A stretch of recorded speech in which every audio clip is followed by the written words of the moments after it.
I'd like to welcome you all, and particularly we'd like to welcome Mr. Abderahman Salaheldin, the Consul General of Egypt in San Francisco.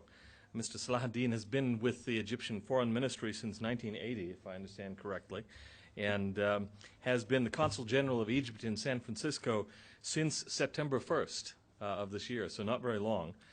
His responsibility in that office is for the states of Alaska, Arizona, California, Hawaii, Idaho, Montana, Nevada, Oregon, Utah, Washington, and Wyoming.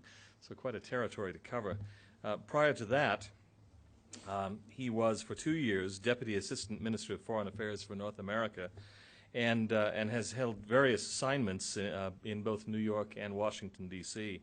And we're very honored to have him here on campus, and hope that he'll have a pleasant stay. I regret that his wife, who was here, has been obliged to go back to San Francisco because, like several of us, they have actual real lives and children and family and things to take care of. So it can't all be out visiting with people at BYU.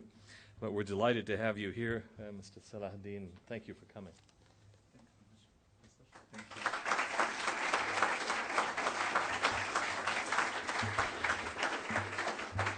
Thank you very much. Thank you very much for hosting me. It has been very exciting 2 days, in the last 2 days, and we've enjoyed it, both my wife and myself. We have been to several cultural events, both in Salt Lake City and here at Provo. So I'm very happy to be here. And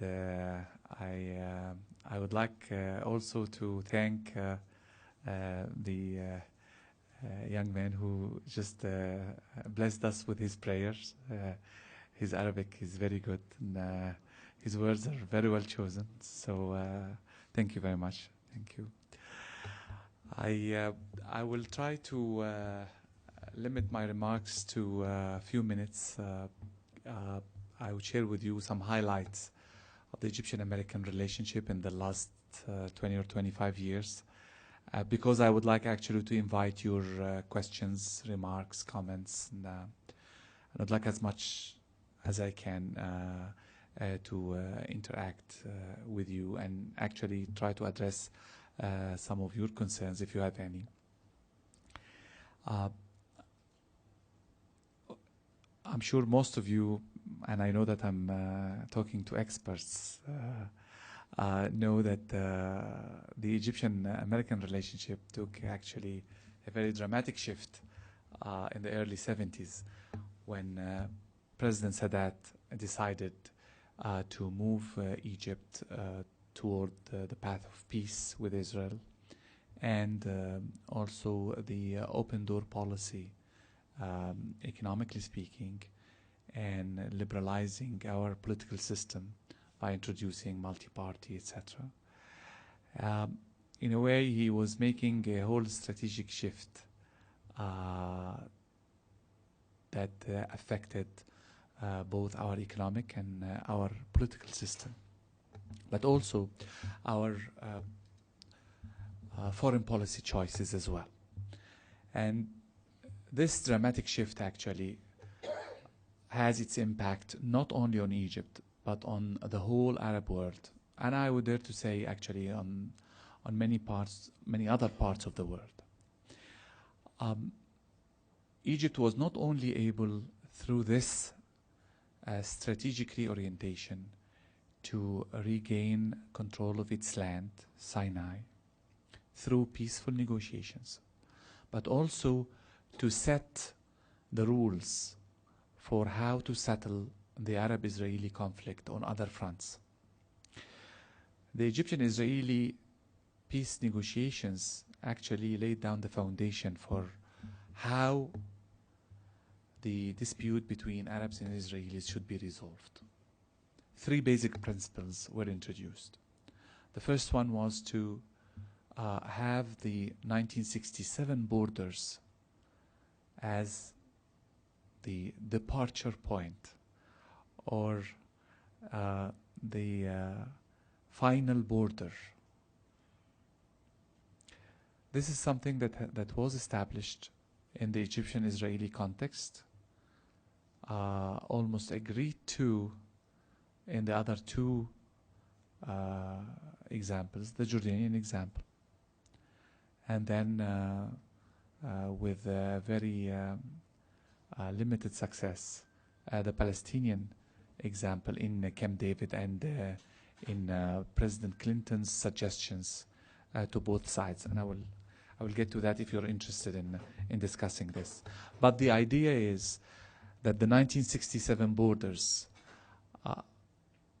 is the point of history where Arabs and Israelis have agreed to have as borders, final borders between themselves. The second principle was to have mutual security arrangements on both sides that would provide each side with adequate security and would make each side feel that the peace treaty is not only a verbal or written commitment, but it has some security guarantees to reinforce it. And the third principle is having normal relationship between the two countries. So peace would not just stop by pulling back the Israeli occupying forces back to its bases and having some security arrangements, but to also have normal cooperative relationship. One very good example of this normal cooperative relationship actually showed itself and its result, unfortunately, in the recent incident, terrorist explosion in Taba. Because of the normal cooperative relationship that we've had with the Israelis, actually both our rescue teams, our soldiers who used to fight to kill each other, helped each other hand in hand in removing the debris, looking for the bodies of both Israelis and Egyptians, and rescue whoever could be rescued. But that's one of the fruits of peace. That's one thing that we can collect out of a peaceful cooperation. And by the way, this has not developed in a very short time. We have already developed a very long working relationship between the two teams, and they have actually talked about, even trained in rescue operations and things of that sort, because we have military liaising since we concluded peace with Israel. So this is a third corner that's very important of our experience. The fourth, that's also being applied to other fronts, is the phased implementation of our obligations. We needed a period to build confidence. We have been in war for many, many years, decades actually. So to turn this relationship into a peaceful and peaceful coexistence, I think we needed some time. So we have also introduced the principle of a phased implementation. So we actually took back our land in 4 years' time. And by the way, it's another good opportunity to mention Taba and the unfortunate events that happened there. Taba is another good example of how did this peace work. Because at the end of those 4 years, when we were supposed to take all of our land back, the Israelis decided that Taba is theirs. And they didn't want to give it back to Egypt. And it was a crisis. 82, back in 1982. I remember that quite clearly because it was only 2 years and a half since I joined the Foreign Service. It was one of my first crises in diplomacy. And Egypt took the strategic decision to keep working through peaceful negotiations to get back its land, to get Taba back. We've looked at our peace agreement with Israelis and we found arbitration clauses that we can resort to resolve these kind of conflicts. And that's exactly what we did. It took us 6 years to get this small strip of land back, but only through peaceful negotiations that we have done that. Only peaceful negotiations. Very protracted process of legal research, arbitration, hearings, but finally we got it. And to Israel's credit, they also honored their commitment. When the arbitration decision came against them, they complied and they handed us back the land. Even the hotel that was exploded actually is very symbolic, because this hotel was owned by an Israeli. I think an Egyptian company bought it very recently, multinational actually company. It's run by the Hilton. But I'm telling you all of that because it's just a small piece of land that symbolizes all of what's going on in our part of the world. This struggle between moderates, a majority, who would like peace to prevail in this part of the world, and a very small minority that would like to destroy that peace.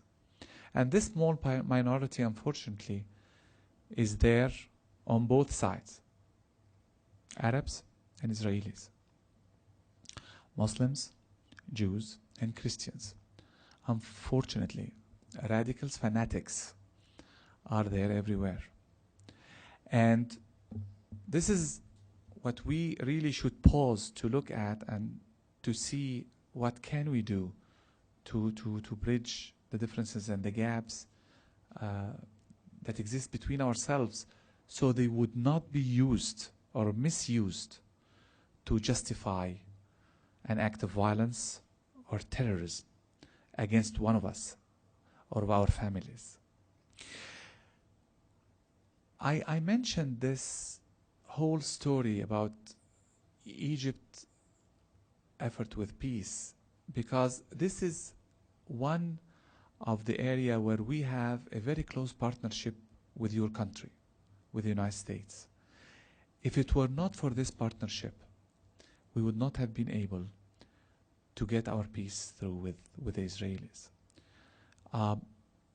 If it were not for, at the time, President Carter and his team, we would not have been able to sign that peace deal with the Israelis. And since then, Egypt and the US were partners in trying to reach each individual peace agreement, not only between Israel and Egypt, but between Israel and each of its neighbors, Israel, Jordan, Israel and the Palestinians, Israel and Syria.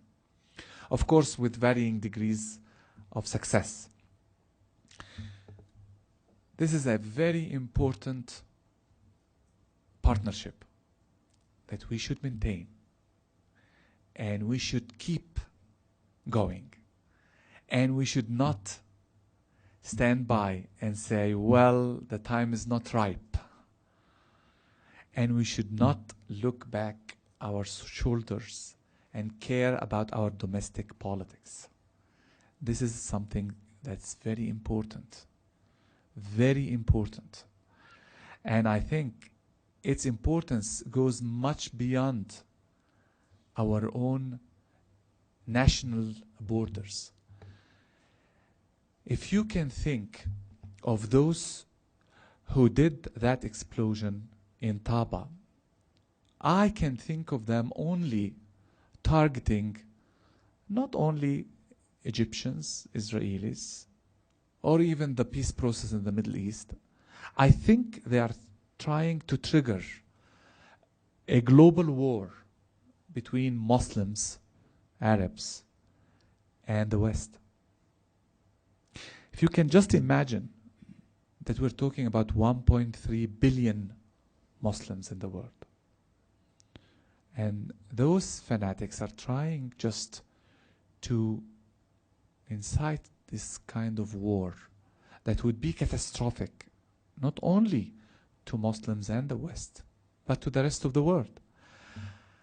I can think of others, of course, who are helping them. definitely we are not helped by all the images that we are seeing on our TV screens in the occupied Palestinian lands. And as I told many of my actually friends that I met with in the last couple of days, those images are not only portrayed as Israeli airplanes bombing Palestinian civilian homes and killing Palestinians. This is what each Arab is watching on the news. Al Jazeera or Egyptian TV or Lebanese TV almost on an hourly basis. It's also portrayed as Israelis using US-made weapons to kill Palestinians. And that's very dangerous. And that should stop. And that's one of the advantages of having this peace process back on track and having only negotiations as the way and the tool to resolve this problem, which we call in Egypt, in a maybe somehow chauvinistic way, the Egyptian way. Because we actually advocated this way. It is the Egyptian way or the others' way. And I don't want to call any others. But we need to be very careful. Because the Egyptian way was on the rise in the 80s when we got our land back. And we got most of the Arabs to come around and to follow our way. But when we were not able to deliver the same rules that I've just explained to you on the Palestinian front, I'm afraid our way, the Egyptian way, was not in very high demand. And there are others who introduced their own way. The Israelis pulled out of the south of Lebanon only in response to a very fierce resistance and a high toll of casualties. And this was the other way. And this was very popular in our part of the world because negotiations didn't work at the time. And the moment negotiations fail, it is this other way that would prevail. And would not only prevail in our part of the world, it would prevail worldwide. We have many other partnerships that we have with your country. We have economic partnership that has started also in the mid-70s, where you have helped us privatize, going to the open door policy, bring foreign investment to Egypt. With US assistance, we were able to rebuild our infrastructures that was ruined by wars. We have other partnerships. We are partners in peacekeeping in many parts of the world, in Bosnia and in Africa. I need, of course, not to stop before also mentioning a word about Iraq, because I'm sure this will come up in your minds and in your questions, I think. Of course, everyone in the Arab world have high stakes in ending the US invasion of Iraq and ending it very soon. And ending it while Iraq is one Iraq, while Iraq is keeping its territorial integrity as one country.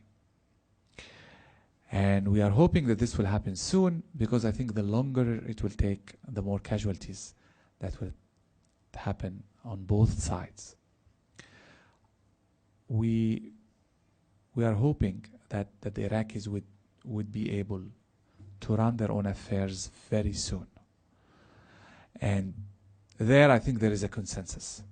We might have differences over this whole issue and how did it start, but we all agree that this should end and end soon.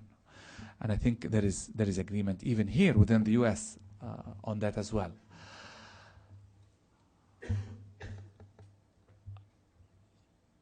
I would like to leave you with the thoughts that the more we are advocating action in this country. And this country has, your country, has a special responsibility as the sole superpower. Right now, that's a fact of life.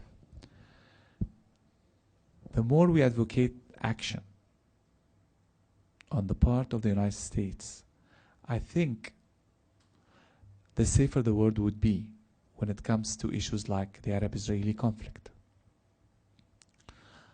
The sooner the US would act and end its involvement in Iraq and give the Iraqis the freedom of choice after free election to run their own things, the safer Iraq and the neighborhood would be. And again, going back to my theme about the Egyptian way and the other way, I think the safer we believe in our part of the world, both Arabs, Muslims, the more open you will find us toward many of the things that are going on in the rest of the world. I can see that the more we provide security for people, the more open they would be. And Egypt is a very good example of that. We have probably introduced in Egypt the most liberal and free and unrestricted access to the internet, probably the first in the Arab world. Now I know that others joined and even exceeded us. But we did it only because at the time we didn't have any actually security threat to fear of. So this whole issue of anti-globalization and the fears of others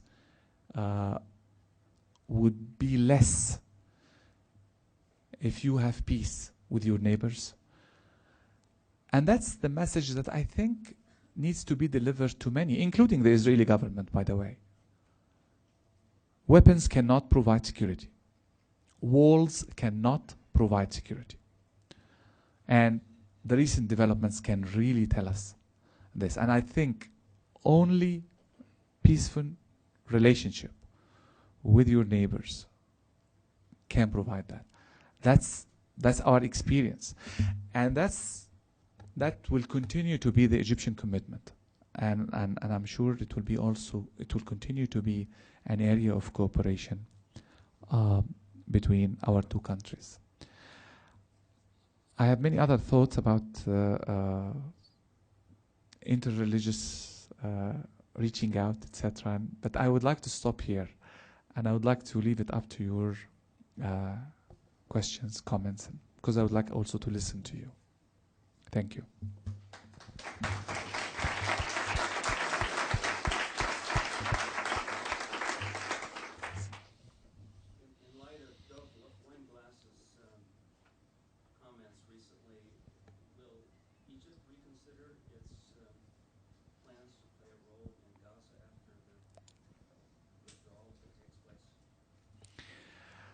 The question is about the counselor of the Prime Minister of Israel. He made some statements about Israel, the government of Israel intention to just forget about the roadmap and the establishment of a Palestinian state and use only the unilateral withdrawal to forge this whole process.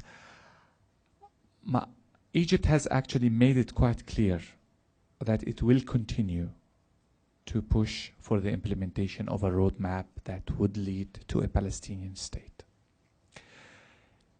And I think the United States has made the same statement. So there we see eye to eye. We have no difference. And I think the Israeli government have made some retractions of these statements and described them as unauthorized, etc., or out of quote, out of context.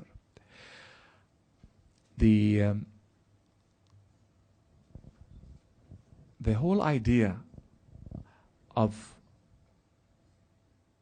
drawing this roadmap was to actually create what we call a light at the end of the tunnel for the Palestinians.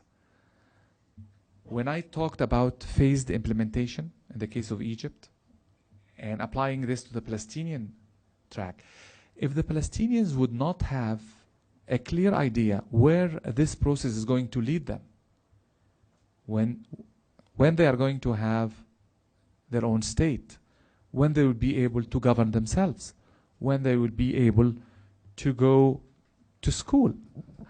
There are things that we cannot really relate to that people under occupation suffer from. I don't know whether you have Palestinian friends or not. I'm sure some of them are among you, actually. And they can tell you, I mean, some of them can go out of their homes and they cannot guarantee that they will go back at night to sleep at the same bed that they slept in last night. I know people who needed to go back to their homes from their windows. And many who couldn't even go. And many who couldn't go to get bread. Some of these things that we take for granted, going out to work or going to school and going, these people are denied these basic rights. If we don't show them in a very clear, guaranteed way that this process is going to lead them to those rights, we cannot ask them not to be desperate. We cannot ask them not to support those radicals who are asking them to blow themselves, especially if their sons and daughters and fathers are being killed by F-16s and Apaches. And they are told that they are being killed by F-16s and Apache. And I really stress this. This is very important. What kind of image is relayed to our people back home? So the importance of the roadmap is to show them where this would lead. Because if the whole process is only a small pull-out of some troops from some parts of Gaza, because it's overcrowded and inconvenient in any case for the Israelis to be in, that's not enough motivation. And if at the same time the Israeli government would continue to build a barrier, a wall into Palestinian land that would make it impossible to establish a one state, that would make this whole actually exercise is an exercise in futility. If this wall is going to eat most of East Jerusalem, that is promised as the capital of Palestine, again, is another exercise of futility. I remember when we were studying law, a professor of law told us that you cannot enact a law that will not be obeyed by the majority of the people. Otherwise, you would not find enough policemen to enforce it. I think the same is true even more when it comes to international treaties and obligations. If they are not fair, if they are not just, if they are not really satisfying the national admiration of people, at least the basics, they're not going to be acceptable and they will not live. One good thing about the Egyptian-Israeli peace treaty, it gave Egypt all of its land back. This is why we got overwhelming majority of support for it. There were people who opposed it. Some of them actually went on and killed the president for it. But because the overwhelming majority supported, we continue to honor it. And we will continue to honor it. Just imagine if half of our land is not given back. You would find every other year someone coming up and saying, oh no, let's breach this treaty. In this treaty, we have established the fact that 1967 is the date. We were able to bring the Palestinians on board and to acknowledge this and to recognize it. Israel has always wanted that, and has always asked for that. Now is the time to implement it. And by the way, the longer we wait, the dangerous it gets. The more dangerous it gets, not only in our part of the world, everywhere. I'm concerned about our whole population, and I'm serious about my concern when it comes to the message that they are getting through their media, what they're watching, what they're seeing, especially young children. Many of the people who are blowing up themselves now are people who were born and raised under occupation, and they know nothing but humiliation, a daily humiliation. And many of them have nothing to live for. We would like to address those before it is too late. And mind you, 40% of our population is under the age of 14 of the Arab world. 40%. In 10 years' time, they will be 25. And they will act. And we would like them to act in support of peace, not the other way around.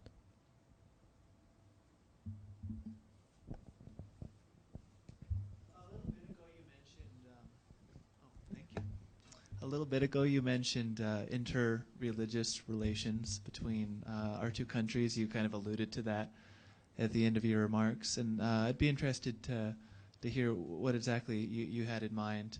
I don't know, initiatives that are underway between our two countries, Christian-Muslim relations, things like that. Would you mind kind of elaborating on what you started a little earlier? Talking about interreligious, right? Interreligious.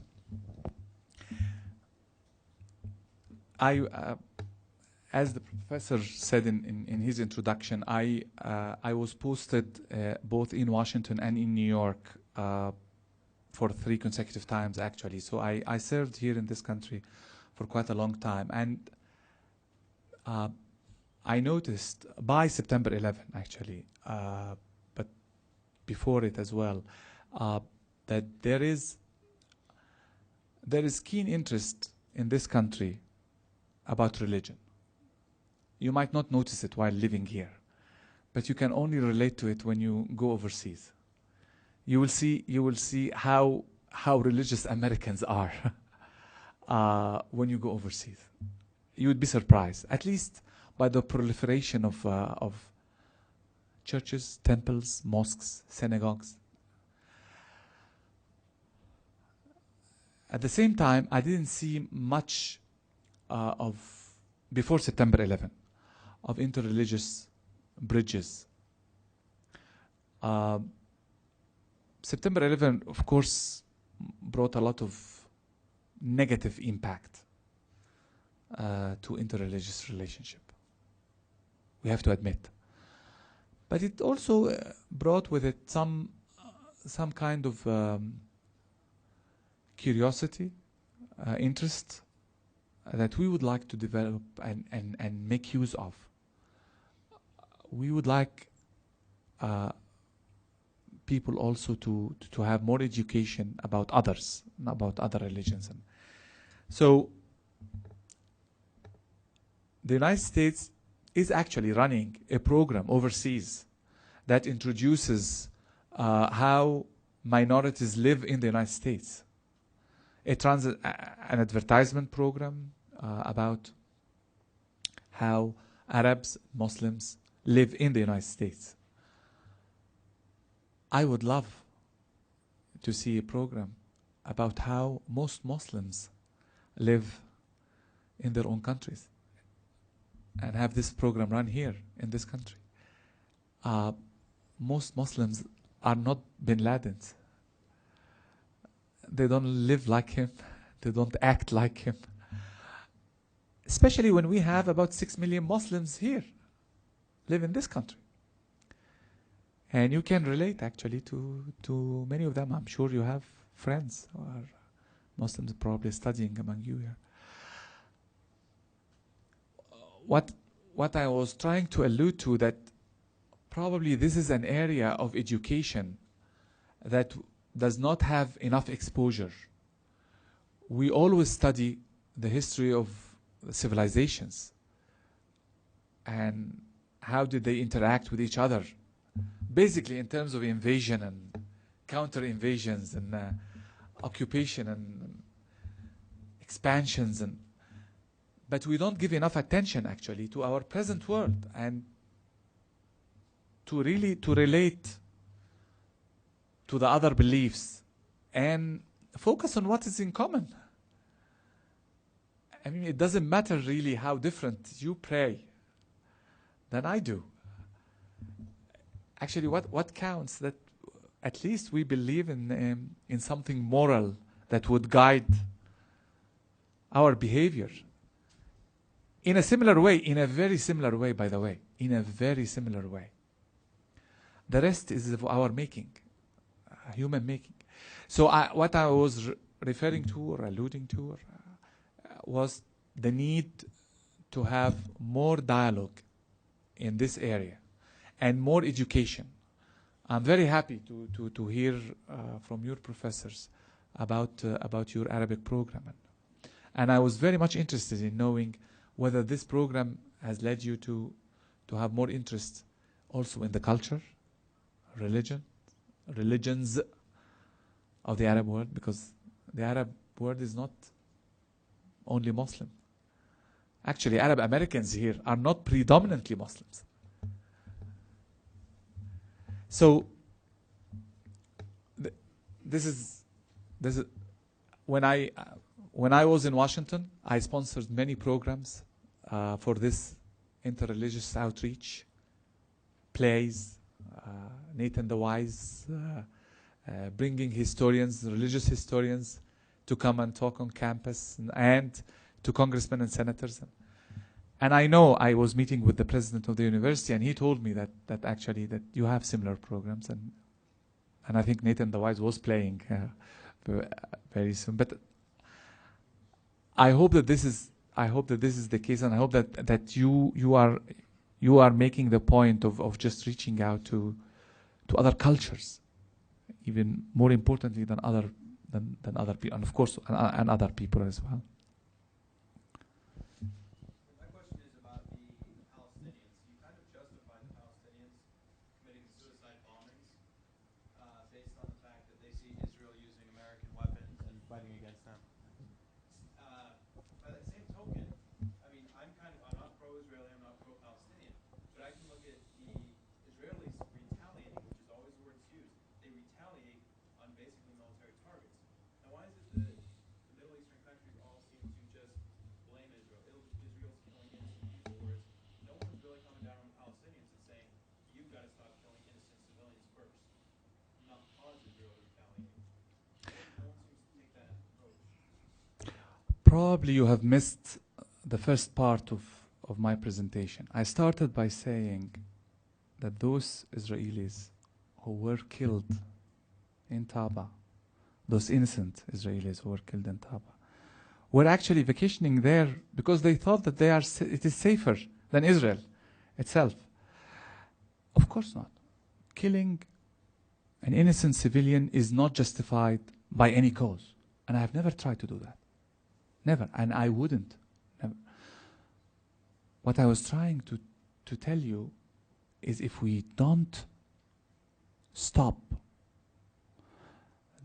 this humiliation that's going on for Palestinians, this military occupation, if we don't stop it, we will not be able to stop more recruitment of people who would blow themselves up. That's not to justify these acts. That's to tell you it's a fact of life. If you were in their positions, you might not have control over your fate, and you might be blowing yourself. I'm not saying that this is right. But who am I to judge? I'm here having my whole choices. My kids are back in San Francisco, enjoying very good education. That's not the case for people under occupation. It's not. So what I'm trying to say, as unjustifiable as it is, these acts will continue to happen as long as there are occupation. There is occupation going on. So the most effective way to deal with it is to end this occupation. Of course, pending that, we need to have a process that of negotiations, and during which those acts should stop.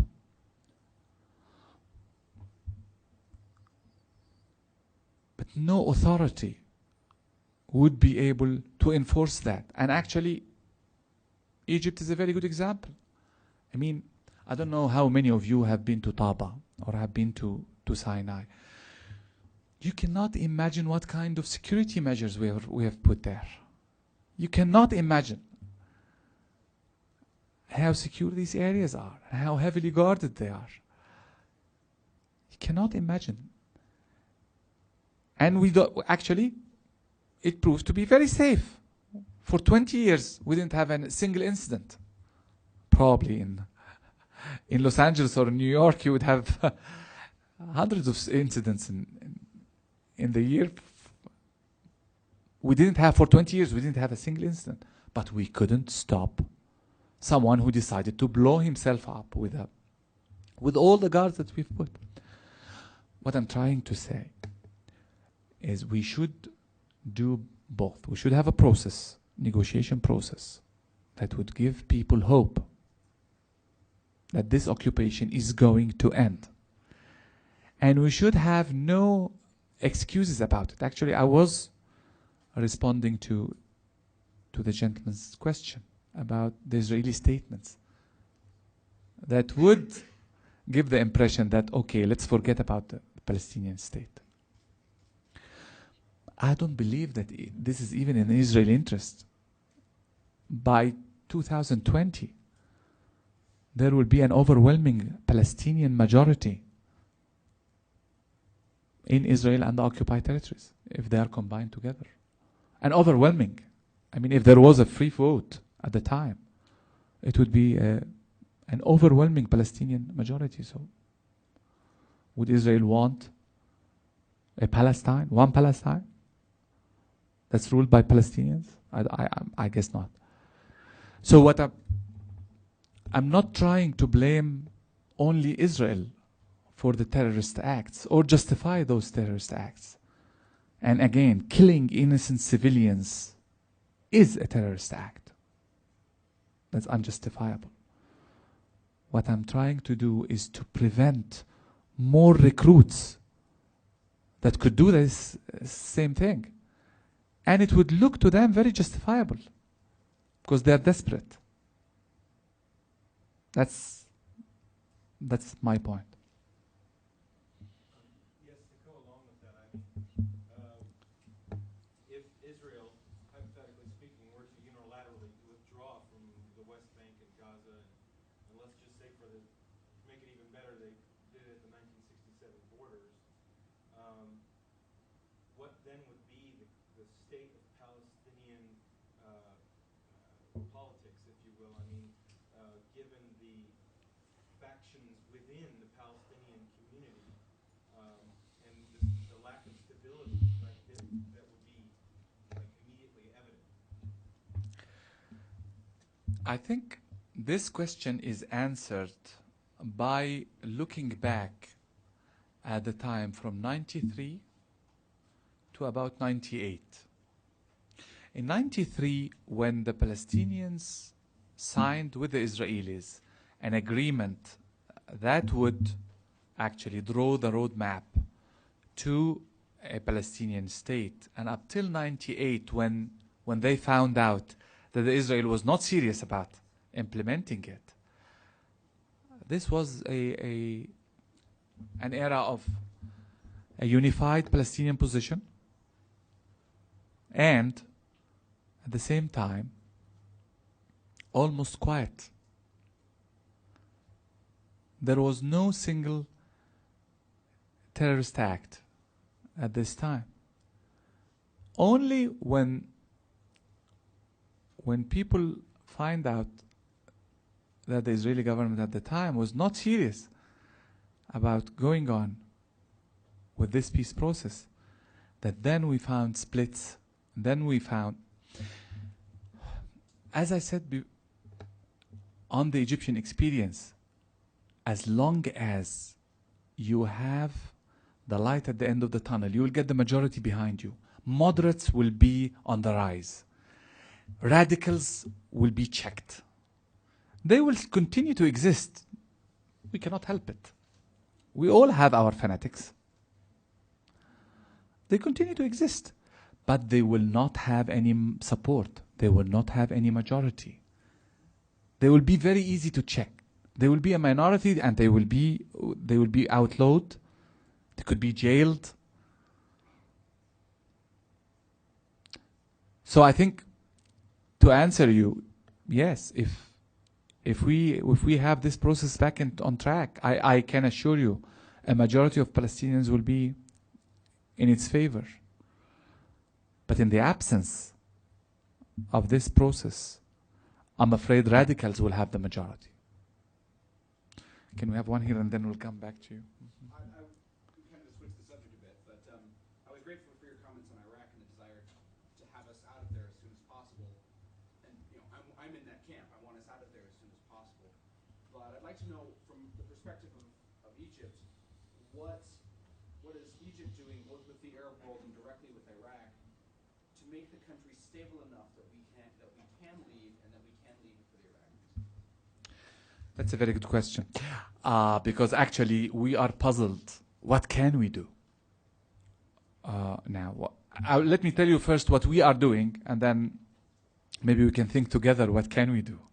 But what we are doing is we are trying to help the Iraqis rebuild Iraq. So we have our companies out there. Actually, some of those companies' employees were kidnapped and taken hostages, and actually this company couldn't sustain its operations there and pulled out those people because of the kidnapping.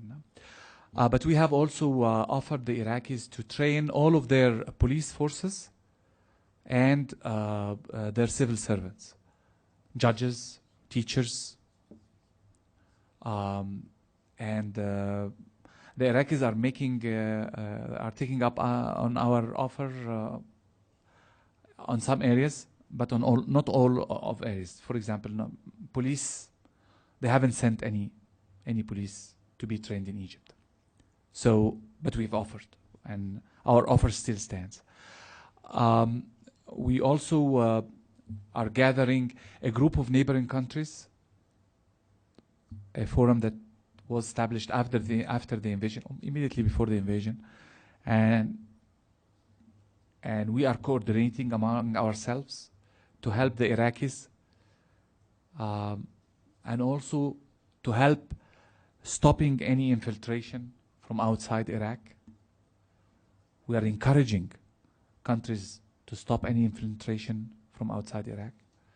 We are also helping many of the things that happened in Iraq and since the invasion are very hard actually to reverse in a very short period of time. So it will take time. But there are urgent needs, supplies. We are helping with that. Politically speaking, that's the message. What you heard from me is basically the message that's coming out of Egypt. We need this to be done soon. And most importantly, keeping one Iraq. Keeping one Iraq is, I think it is for the good of everyone. Of course, the Iraqis themselves first, but I can assure you, everyone in the region and beyond. Splitting Iraq would really spread chaos in the whole region. It would be a disaster. This is the kind of counsel and advice we are giving to everyone, including the US administration. I think they are making good use of it. And this is also the kind of assistance that we are giving to the Iraqis, and the Iraqis are also making good use of it. There is not much less because much else that we could do or use because of the fact that it's actually a country under occupation. So usually the occupiers are the ones who are in control until they give this control to the Iraqis themselves. so they can decide for themselves what to do, what next. You had a question. Forgive me for not knowing the history better than I do, but from what you said, the Egyptians, in the peace with Egypt and Israel, the Egyptians got everything back that they wanted, and Not that they wanted.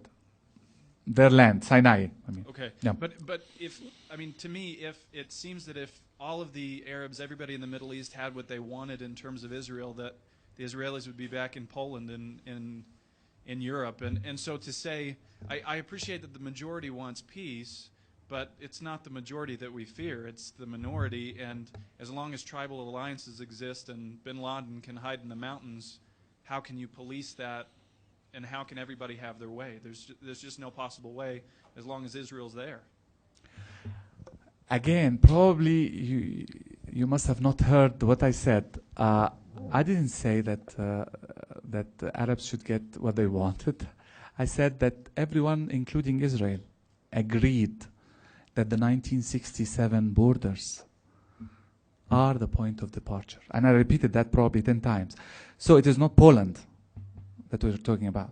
It is 1967. And in 19... That's what I'm saying. Can the extremists ever be pacified in a situation where the extremists can't really be policed as long as they can be hit? But that's the whole point. If we have agreed all that the 1967 is the border that we all should get back to, the extremists would be a minority. If that's very clear, if there are no settlement activities beyond the 1967 borders, if there is no wall that's eating the land of the Palestinians beyond the 1967 borders, if there are no statements, such the one that the gentleman alluded to, coming out of Israel that's saying, no way we are going to give back this land. If that's not the case, the extremists will be very easy to check, I can assure you, and I gave you actually a historic reference to that, 93 to 98, where actually they were under control. I mean, no one would dare, and there was a free election that was run in 1995. Free election, actually monitored by American observers, by President Carter. Overwhelming majority for the PLO, for Yasser Arafat. He is actually a freely elected leader by the majority of his people, with full support for peace with Israel.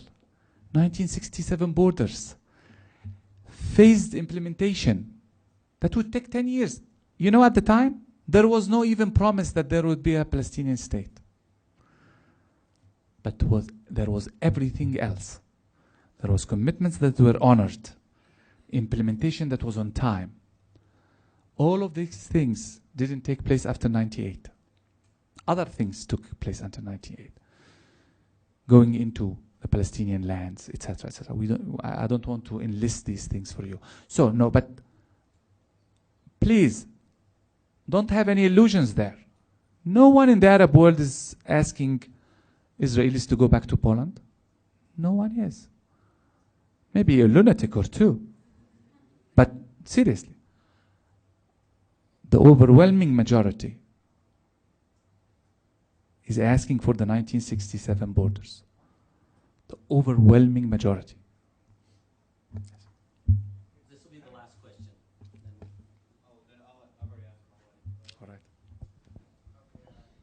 You talked about a major problem would be the youth that are now 40%. You said like are 14 years and under. Yes. You mentioned there's a problem in America with education about interreligious ideals and things, and that is very true. And I'm glad that there's making steps. What kind of steps are taken towards these youths that are growing up with these terrible media images, as you mentioned? What sort of things are being done to educate these children on the world and this conflict? Again, that's another very good question. Actually, I'm really concerned.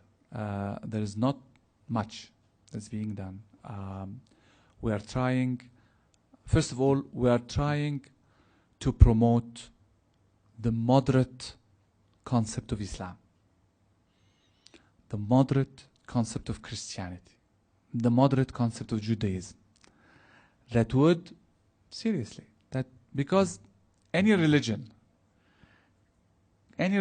could be interpreted in the very liberal and moderate way that would encourage tolerance and openness, and each civilization have seen that. I mean, and it could be interpreted in the very exclusive, inclusive way that would make it have the monopoly over truth and have look to the others, look down to the others, and do all the other things that we all know. That we're trying to promote this moderate, tolerant, open concept of Islam and Christianity and Judaism in our part of the world. But what I'm telling you, that we are not being helped by developments on the ground. We're not.